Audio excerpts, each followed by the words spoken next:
মানবজীবনের প্রকৃত লক্ষ্য হল আল্লাহর সন্তুষ্টি অর্জন করা।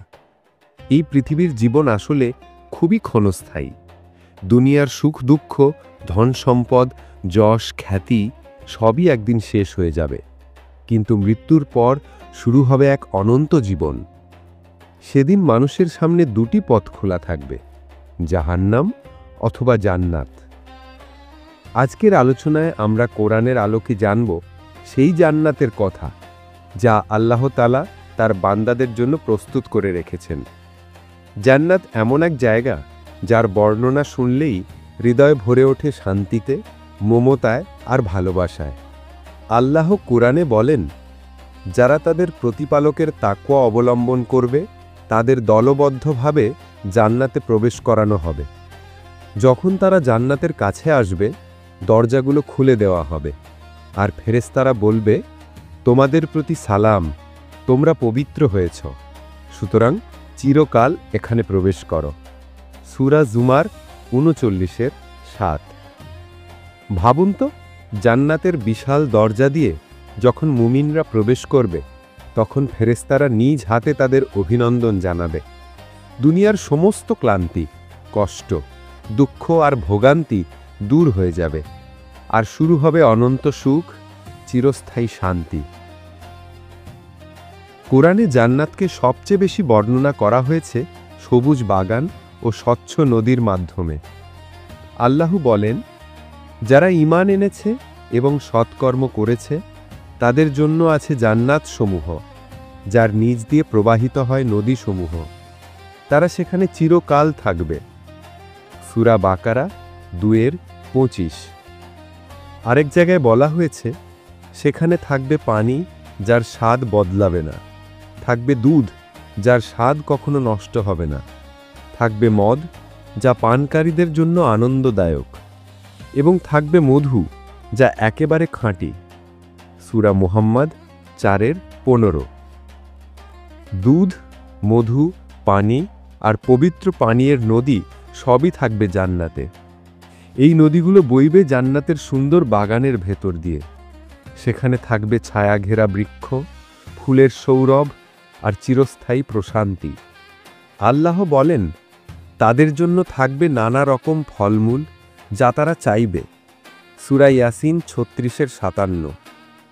প্রতিবার যখন জান্নাতবাসীরা ফল পাবে, তারা বলবে, এ তো আমরা আগে পেয়েছিলাম, অথচ প্রতিবারই তা তাদের জন্য নতুন আকারে হাজির হবে। সূরা বাকারা ২-২৫। অর্থাৎ জান্নাতের খাদ্য হবে বৈচিত্র্যময়, প্রতিবারই নতুন স্বাদ, নতুন আনন্দ, নতুন অভিজ্ঞতা। জান্নাতবাসীরা কখনো একঘেয়ে হবে না, প্রতিটি মুহূর্ত হবে আনন্দের। আল্লাহ কোরআনে বলেন, যারা ঈমান এনেছে এবং সৎকর্ম করেছে তাদের জন্য থাকবে উঁচু প্রাসাদ, যার ওপর আরেক প্রাসাদ নির্মিত থাকবে, যার নিচ দিয়ে প্রবাহিত হবে নদী।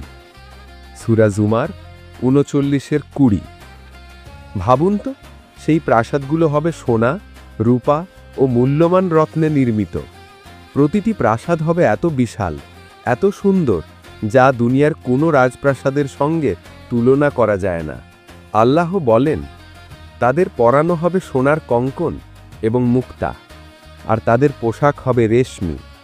সূরা হাজ ২২-২৩।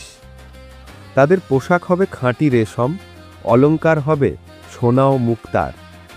জান্নাতের পোশাক কখনো পুরনো হবে না, কখনো নষ্ট হবে না।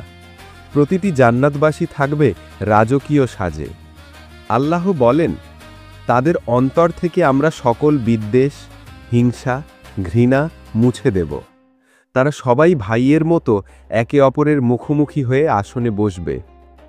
সূরা হিজর ১৫-৪৭। অর্থাৎ জান্নাতে থাকবে না হিংসা, নেই ঈর্ষা, নেই কষ্ট।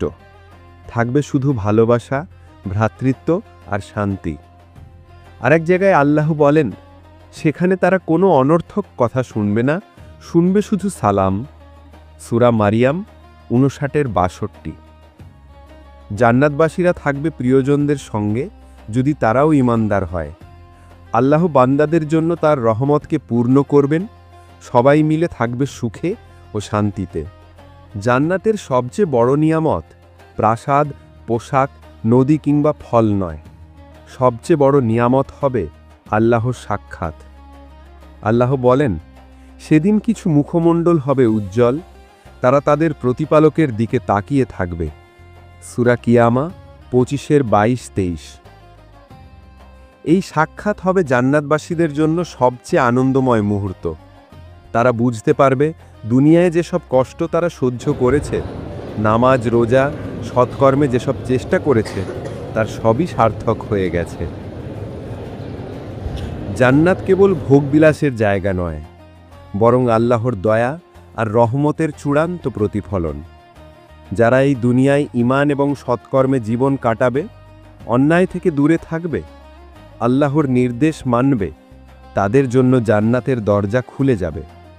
হে আল্লাহ, আমাদের সবাইকে জান্নাতুল ফেরদাউসের অধিবাসী করুন। আমিন।